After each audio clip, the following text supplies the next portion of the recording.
Hello, everyone, and welcome again to Painless Universal Conversation with myself, Anne Welsh. I'm super excited about today's conversation because a lot of us, millions out there, if not billions, suffer from tummy ache, swelling, and gut problems. There's so much issue around this due to what we eat, but if we eat the right food, this could give us so much joy at the same time. My guest today, Nicole Poirier, will be telling us about her journey and how she's found her joy again and helping others to find their joy. Let me tell you a little bit about Nicole. She's Chef Nicole, professional chef and a restrictive diet specialist, passionate about helping you achieve greater levels of health through nutrition and mindfulness.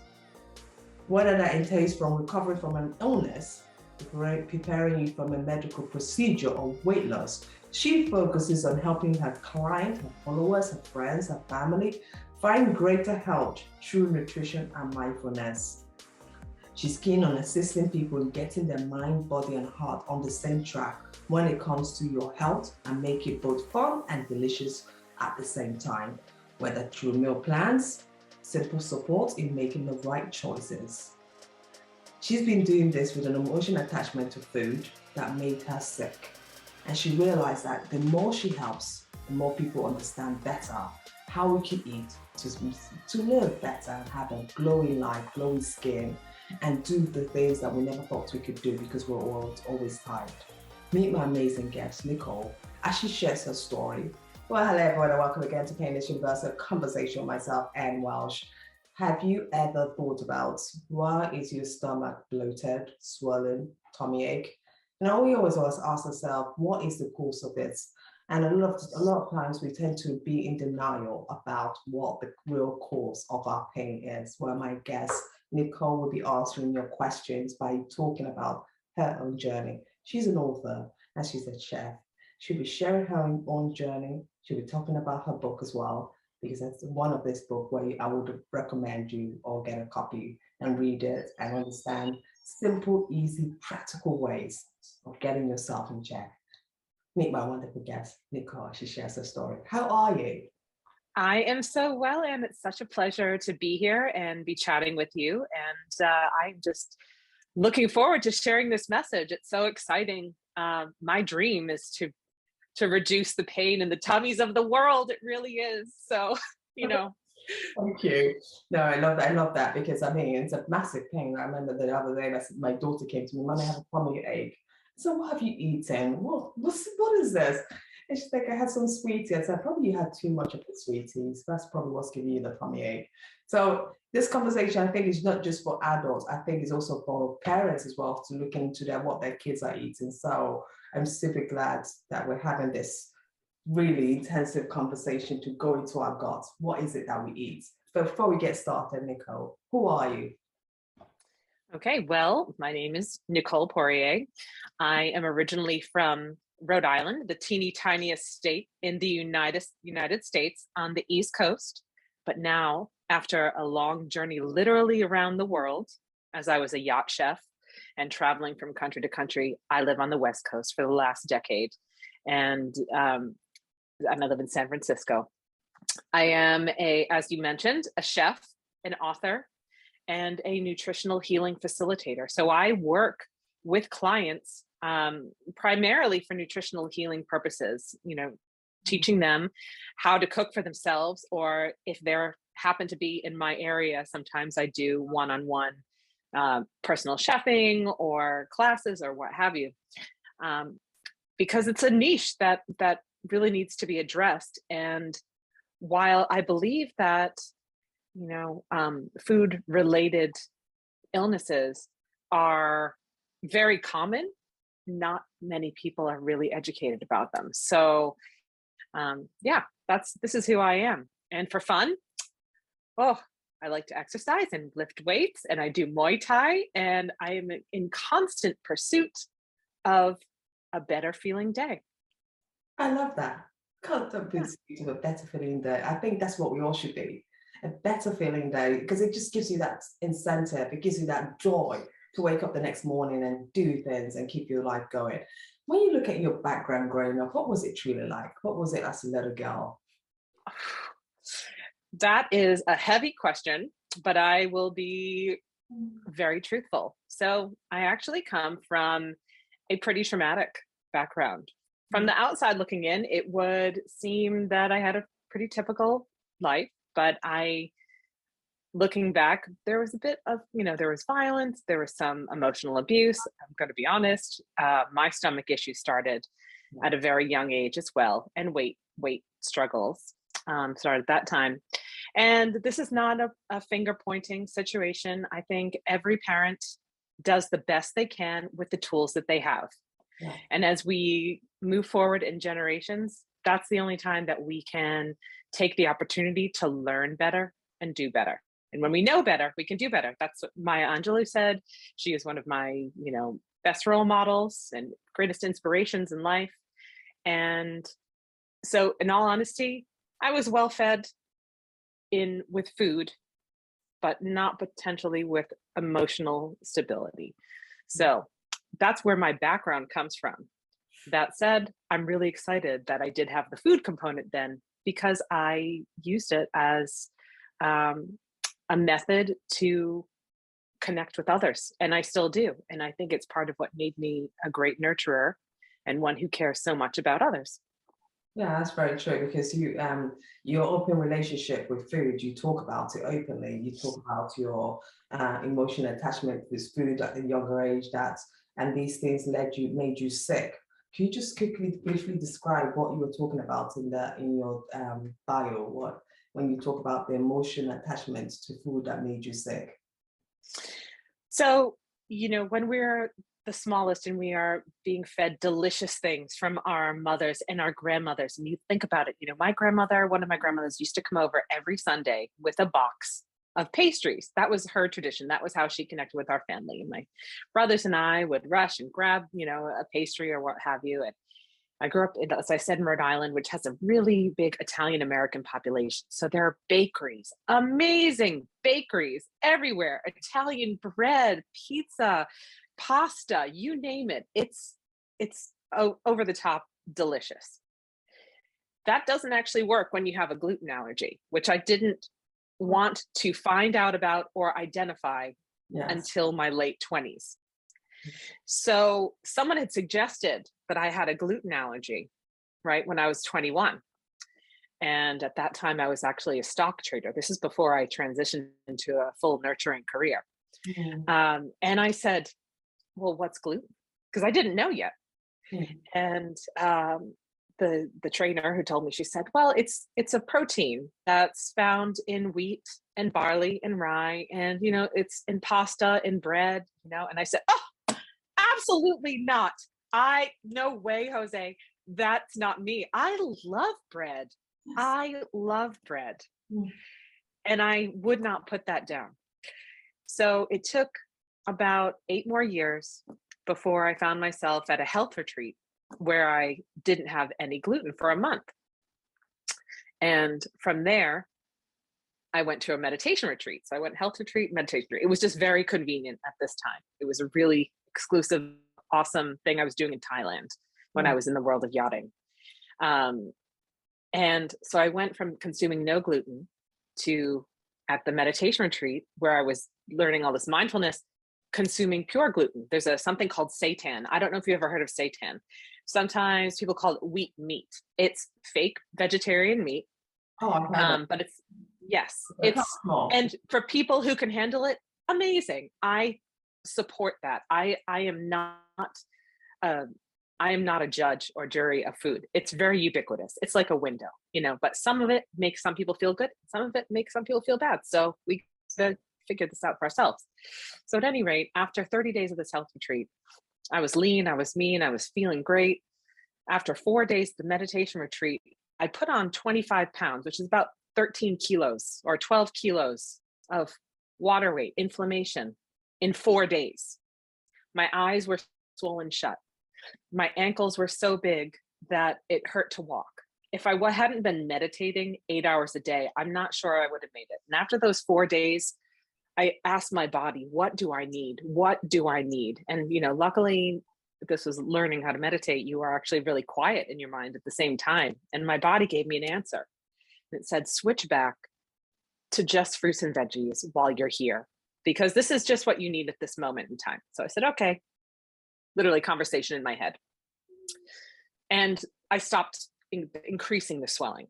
But at that time, we hear about this oftentimes people will change only when the pain of change is less than the pain of staying the same.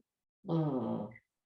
And so I learned at that moment that this ingredient that I had been emotionally attached to, every time I had pasta, I thought of home. Every time I had bread, I thought of the best parts of home, because it's a, there's shades of gray. There's no all bad childhood or all good childhood. There's beautiful bright spots in everything. But whatever the case, I felt soothing and comfort in all of those very glutinous dishes from my life and the pastries. But finally, the pain of continuing, it was so blatant that I couldn't do it anymore. And it made me break an emotional attachment. And I was working in Italy at the time. So I flew back to Italy and still was able to not consume this. I started really delving into other alternatives. I was already educated in gluten-free diets because I had clients on land and on sea who were celiac. So I knew the basics. And then I just started looking for it more. And I started incorporating it into my own life more. And all of a sudden, this inflammation started dropping. And I discovered, and I had a stomach ache for 28 years. And I didn't know. Like, you get used to the pain. And I think that's really what is something that is so eye-opening, is that people don't even realize that they're in an abusive relationship with a food item until they break it off. It's like being a regular, abusive relationship. You don't realize how bad it is until you say, you know what, we're done. Yeah, exactly. I love that. That is very true, because we go through all of this, even with my own IBS, irritable bowel syndrome. I didn't know about it. I knew I had a problem, but I just didn't know what to do. And like you said, until you break away and get that freedom of that pain-free, that place where things are actually better, your body just feels less swollen. It's just amazing. And you're like, wow, how did I stay in that part for so long? Because that, when you talk about the pain of that feeling of when you're not eating right, such as the chronic stomach aches, the bloating and swelling, can you remember what you actually did when you what kind of, because people who are listening to this conversation now are asking themselves, okay, let me know what are some of the symptoms you felt, so they will understand that probably they are going through this right now. What are some of the pains you felt? I know you described them previously, but if you could just tell us some of the pains you felt, like when you were going through the chronic stomach ache, the bloating, the swelling, what did you notice in your life, and how did that impact you when you were going through that? Okay, this is a great question. And there's so many different little things, little signs that I remember, especially with hindsight being so clear. I started to think about it at that time of, when did this start? When I was a child, and I was a child who loved school. I loved going to school. I loved being friends. I liked learning. I still love learning. But every morning before school, I would have the worst stomach ache after I ate my cereal, my gluten-based cereal and milk. I have an allergy. I don't have celiac disease. So I would get this painful stomach ache every single time as a child. Another sign as a child, which my dentist confirmed now, throughout my life until I stopped consuming gluten, I had frequent toothaches and cavities. No matter how many times I brushed, apparently one of the signs of gluten intolerance is malformed teeth enamel. Okay, so if you are a child, and I also had eczema and patches all over my body throughout my childhood. So itchiness, allergies, nonstop sinus infections. This is all throughout, pretty much through the mid-20s. And eczema patches. Sometimes my skin on my hands would be cracking. And because of also, at the end, I was making bread twice a day for clients, hands in gluten, right? I wear gloves now. I still can work with it if the client needs it, but I don't. I wear a mask, like an N95 mask, like we would for, protection, with social distancing, all those things. I Yes. use that when I'm baking.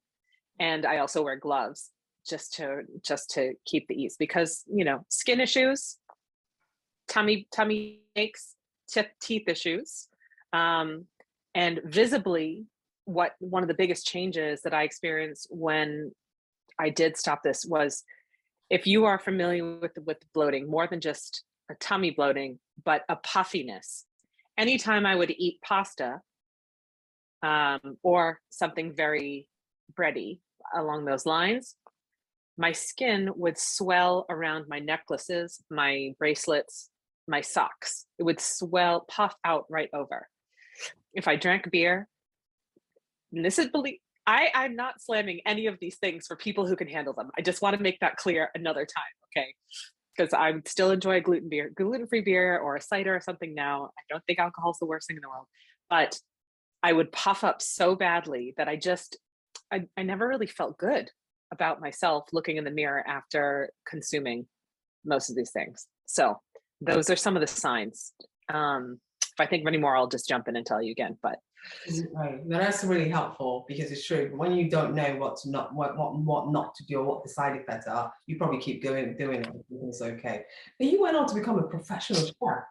I mean, after yes, realizing all of your trauma with food, I would probably stay away from food. For someone like me would be, I'm so distant with food. I just eat it because I want to eat good nutrition food and have a healthy diet. No, not you. You went on to become a professional chef. How to take me on that journey? What made you realize that this is a route you wanted to go on?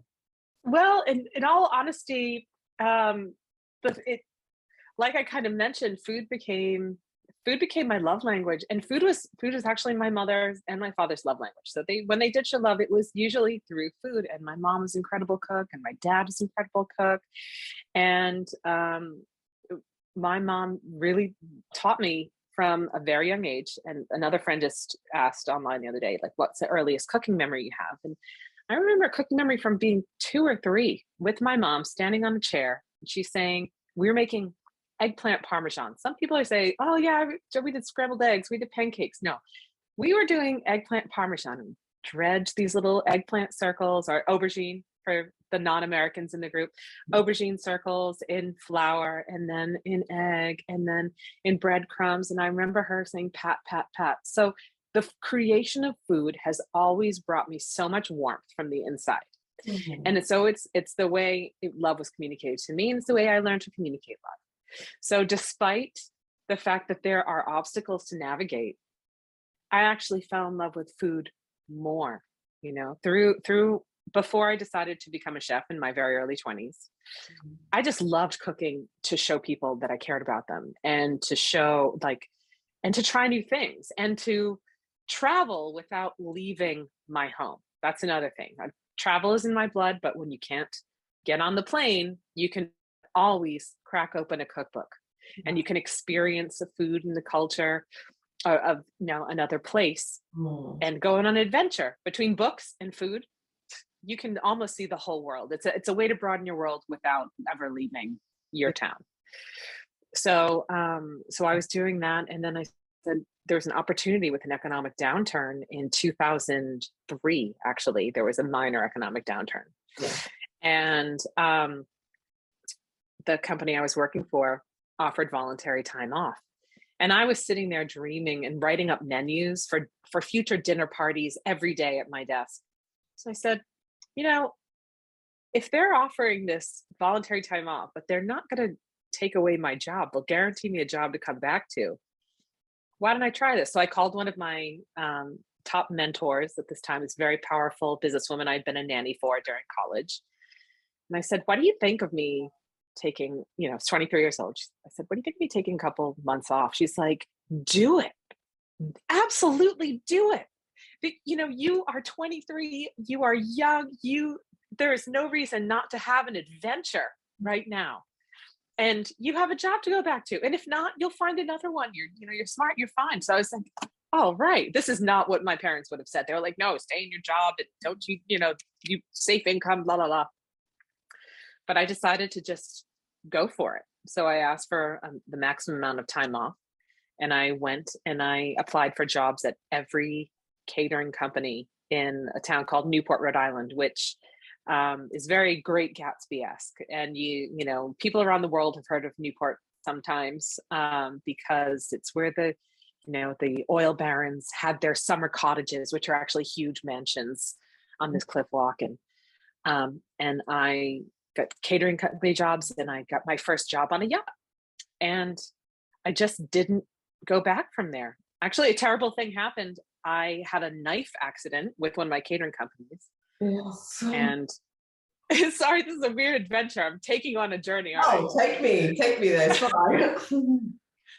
and it actually ties into this our podcast, because again, it seemed like the worst thing ever to happen to me. I had to have microsurgery for this knife accident on my hand, and I was in a splint for 8 weeks. And that seems like a terrible thing, but what happened was the company, they needed people to come back, so they reached out to me, and I was like, so sorry, I can't. My hand is in a splint, and I can't come back to work. And I really didn't want to go back to that job. I was like, cooking is for me. So I stayed, and I got hired as a one-handed chef. I hired a cousin to help me do the chopping. And my career as a chef was actually solidified. I gained so many clients who wanted me back next year. I tripled my daily rate by the following year. I fully quit that job and never went back to it. And it's been nothing but pretty smooth sailing, like pun intended, because I became a yacht chef for 10 years ever since. So, Nicole, yeah. congratulations. That is truly an amazing story. I love what your mentor said when you asked her the question, and she said, just go for it. And I think yes.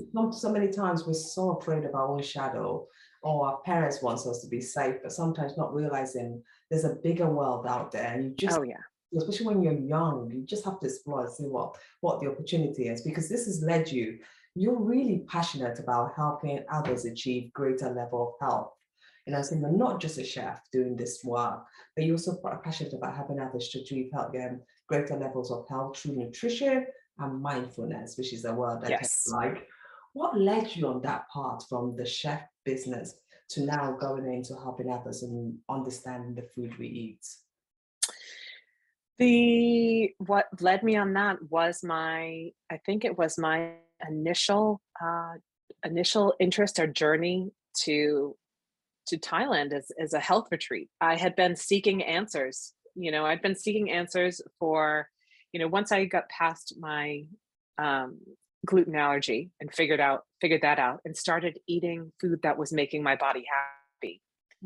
My brain was really settled. We're going to bring the mindfulness piece back in, right? Because when your nutrition is pretty on point, your hormones are more regulated, your emotions are more regulated, your brain gets happier, and all of a sudden you get to see new solutions and new opportunities. And so that's where I was, and I was introduced to mindfulness and meditation. And the more I stilled my mind, the more I was moving forward with helping others. Because once I learned and I felt 10% better than I had before, or maybe just 2% better, I wanted to share what I knew. Like sharing knowledge is like sharing food too. It's another way to show people you love them.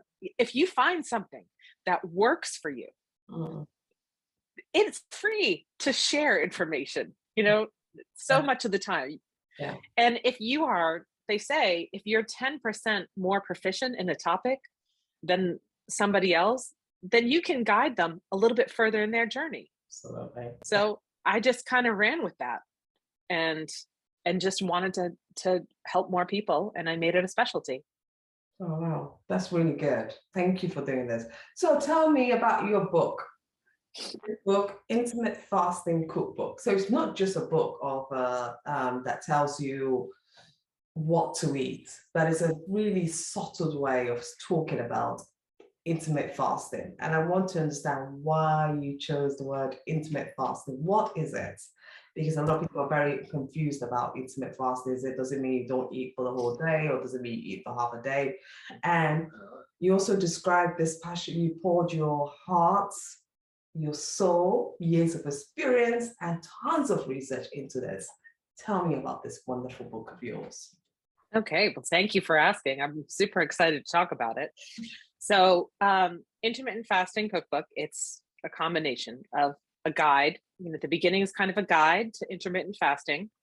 And then the second part are tons of anti-inflammatory recipes to get the most bang for your nutritional buck, is how I like to put it.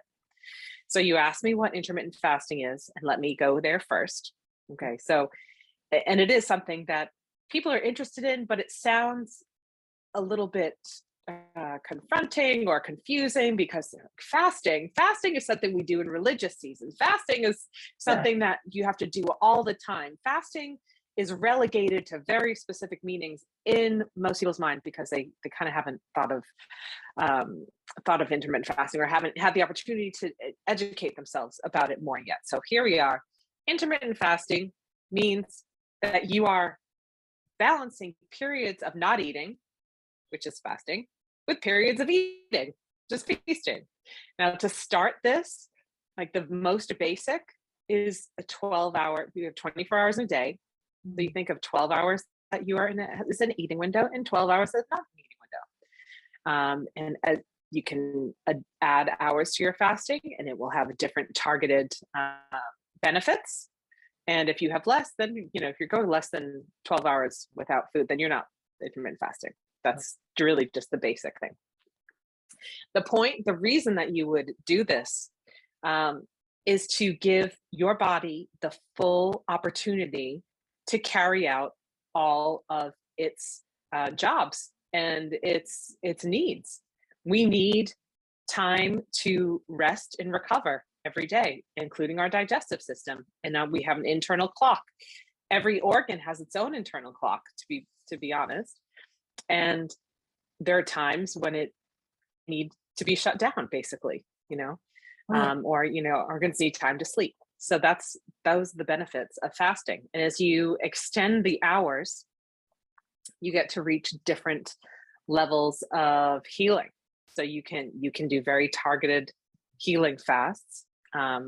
After you reach after 17 hours of fasting, you reach something called autophagy, where your body is actually eating up any junk protein, any junk cells that you have, and kind of just taking them out with the trash, which is great, because sometimes we get a little bit extra stored in there that we don't need, whether it's heavy metals or heavy metals, extra hormones, and et cetera, and maybe some outside toxins as well. So I want to ask about the intermittent fasting. Does that include people would ask, does that include having coffee, or does that mean you are absolutely off food for that 12 hours?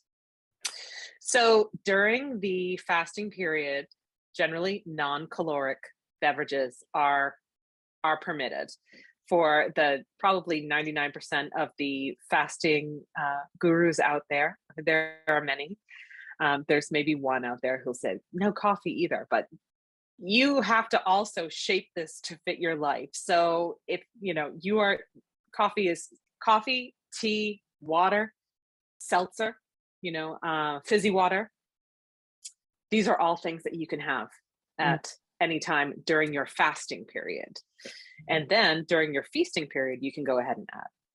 And all of this is being explained in your book, I believe. Yes. Good. Yes. Okay. Absolutely. So, all right. That's a joy to know, because I think these are things people want to know about. How do you do the intermittent fasting? What are the guides, and when do you stop? What do you eat next, and how do you keep it going? Because the aim of it is not, I love in your book, it's not just about losing weight, it's about making your gut healthy again, which is something we tend to neglect often. And when you address the joys of eating the most nutrient dense, and I like that, anti-inflammatory, immune boosting food, Oh, can you share with me what are some of these food that we tend to forget about and that is always off our diet? Can you share with me one of some of these? Some of the most nutrient dense foods um, that are also anti-inflammatory and et cetera. That, well, the thing is, we kind of know the list. I think a lot of people know the list, but sometimes they don't want to do it. I try to make this easier. It's like leafy greens. Leafy greens made so many different ways. It's can be a little bit more difficult to convince a small child to, let's say, to eat sauteed kale, but we have spinach, we have Swiss chard, you know, fresh herbs. I think fresh herbs is something that people forget is so are so nutrient dense. They're leafy greens. I mean, that parsley on your plate isn't just a garnish. You know, you can actually get a lot of nutrients from that. Other things that people really love: blueberries, berries in general, anything dark colored, like pomegranate or grapes, dark grapes. Um, if it's purple, it has really high antioxidant content, purple and red especially. So it's something called anthocyanins, which is a big word and nobody has to remember it. And I'm getting a little bit nerdy and I'm so sorry, but just remember, if it's a fruit and it's purple, it's extra good for you. Leafy greens. I like to kind of think of things in colors, you know. Ginger and turmeric, these, you know, these spices. And you're in the UK, so I know that curries are all over the place, right? And it's really easy to find a curry. But turmeric can be used in a turmeric latte or a turmeric matcha latte, or just stirred into eggs. And it's so anti-inflammatory. It works better than paracetamol, Tylenol. Mm. Yeah, and olive oil. I mean, we love olive oil. Being choosy about the oils we put in our body. Olive oil and coconut oil have anti-inflammatory properties on their own, and they're tasty. So whether you're drizzling, olive oil is another one that is really great for pain mitigation. Believe it or not, that is more potent than, again, paracetamol. So I'm just trying to connect it with, or acetaminophen, you know, they're the same thing. There's different names. Yeah. Trying to put all the words out there for the Americans and the non-Americans who are going to be watching this. Yeah. No, and that's helpful because there's so many non-Americans who are watching this and they'll be like, okay, she said this, but the good thing we have Google, so if anyone who don't quite understand what you've said, we'll definitely could research that. With the world going on, you know, we have the pandemic, we have things going on around the world, inflation. I'm not quite sure how inflation is going on over there in the United States. In the United Kingdom, the inflation level has just gone skyrocketed. Yes. Many Yeah. families cannot afford those kind of nutrition anymore because they feel that these tend to be very expensive food. What recommendations do you give to people like that in order to help them still be able to look after their gut and their budgets?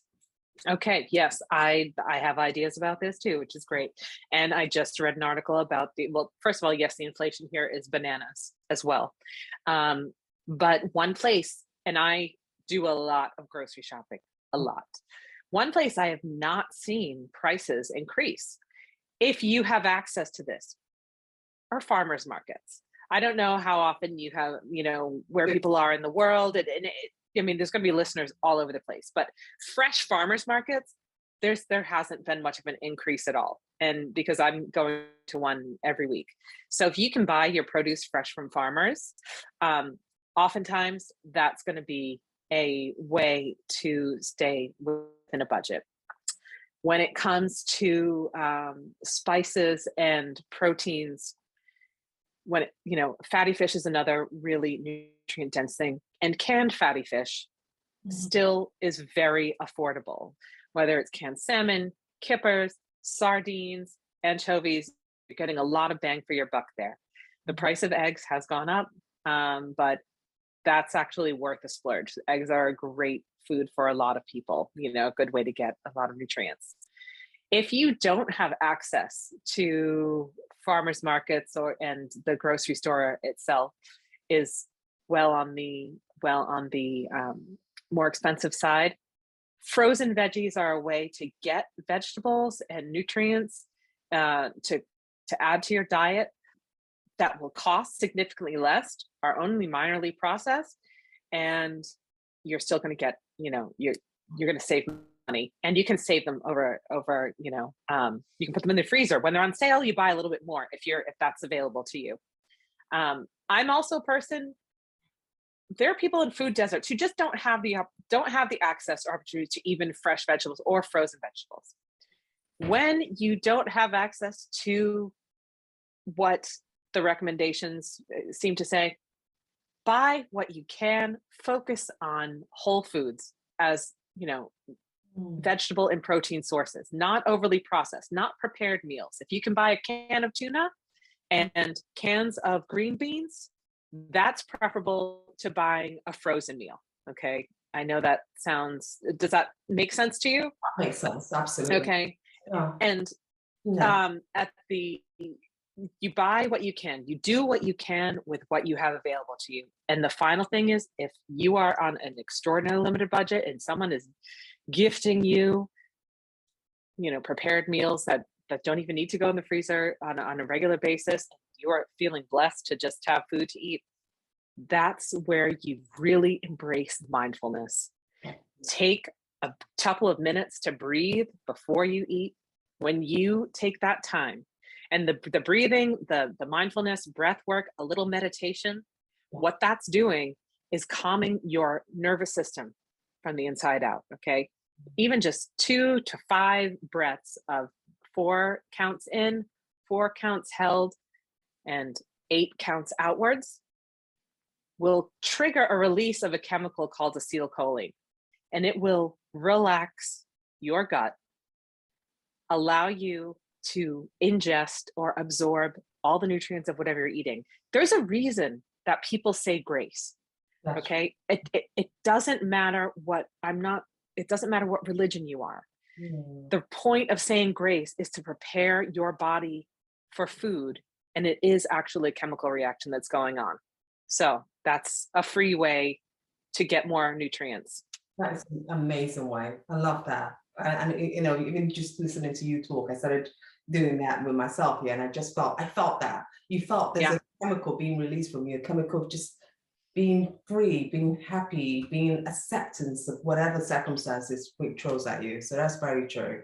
And I'm so glad you said this easy pointers, because a lot of us, we overthink it. We think it has to be complicated, but there are other ways to make it uncomplicated, and you just highlighted that. Thank you for that. Yeah. Before I let you go, there are 2 questions I have to ask you. Is it possible to walk a picky food eater, someone who's, like you just talked about very briefly, someone who's so picky like the kids, they just can't have the vegetables, so it doesn't matter what you do, they just don't want the vegetables, but you have some amazing and delicious and good food on in your book. How can you help them and not just push back and give up? I think the way to help a child broaden their palate, well, first of all, it does take 5 to 7 times of a child trying a food before they will decide they like it or really hate it. They'll say, I hate it the whole time. Like, I understand. If you do 1 bite, then we won't have any more today. If we do 2 bites, we won't do any more today. And then you kind of increase those little bite amounts. That's one way. That's the upfront and honest way. The completely tricky, sneaky, yet delicious way is to start smuggling veggies into dishes that they do like. So if you have a child who will eat carrots and hummus, you could take that hummus, because I know that's a snack, at least that's a snack that a lot of health forward parents are using here, or, chips and hummus or whatever, crisps and hummus. Carrots and hummus, my kids love that. Exactly. Yeah. It's blending fresh courgette or zucchini into your hummus. You can't see it. I swear, zucchini, courgette, they are the most hideable veggies in there. I make often for a lot of clients and for my friends who have children and for nieces and nephews, there's a wonderful zucchini, double chocolate zucchini brownie that I make tiny muffins with this recipe. So it's fluffy and you can't see the shreds of zucchini. And I've used it with clients and just arranged it differently with a drizzle of Kahlua over the top and some ice cream. And they are like, this is so decadent. And I'm like, you are getting an extra serving of vegetables. You just didn't know it. So there are, disguisable veggies. So cauliflower, courgette, zucchini, broccoli is a hard one to hide. I'm going to be honest, but with cheese, it's great. And, kids will also grow out of their pickiness. Oftentimes it's as long as if you can get them to eat carrots, just let them eat carrots. Do you know that Marilyn Monroe ate almost no vegetables? She'd eat like 5 or 6 carrots a day. And she was on a weird low carb diet 90% of the other time. She looked pretty healthy, just gotta say. So be like Marilyn, eat your carrots. Absolutely. And I'm really glad you said that, because I think we tend to panic if they don't eat those vegetables. But you have to pay attention to the ones they actually enjoy. It might be carrots, it might be corn, it might be whatever. And if they are enjoying that, then focus the energy and I use the baby step with that. What in the other step, the other ones they don't enjoy, then try it gradually, which is a trick I picked out here.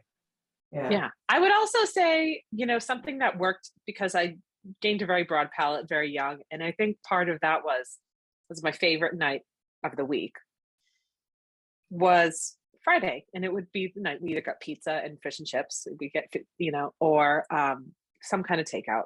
And it would be pretty interesting, but it was very exciting for the whole family that we were getting food out of them at one night a week.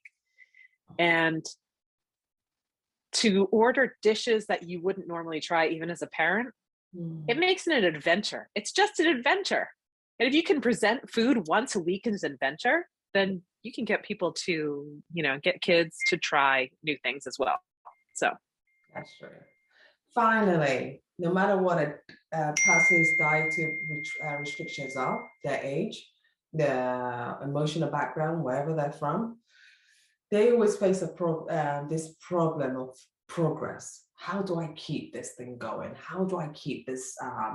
If someone has said I should go on, but I can't keep the diet going because I start today, next month I give up. But I see it in your book. One of the things you do, you make it fun, enjoyable. What way can we find joy and take away the emotional attachment to it and still enjoy the process of eating and eating the right food to protect our guts? That is an incredible question. How can we, stop our self-sabotage, basically, And that is, I think it's taking note. And well, first, I'm sorry, it's taking me a moment I need a beat to think about this. I think in my life, in my experience, it's when we drop the attachment to perfection. We don't have to be perfect in a way of eating to gain the benefits of it. Yeah. And if we give ourselves a little bit of grace and forgive ourselves for some slip ups, but also take the time to notice how we're feeling better, then it's a little bit more inspiring to keep going. So yes, it's amazing to see numbers on a scale change. And a lot, like, we mentioned this, so many people come to healthier ways of eating purely for weight loss, and then they stay for the other things. Are you feeling more clarity in thinking? Are your emotional highs and lows a little bit more balanced? Is your workday more productive? Are you sleeping better at night? Are you less likely to fly off the handle or cry about something since you changed the way you eat? Are you, do you have a better relationship with your friends, your family, your coworkers?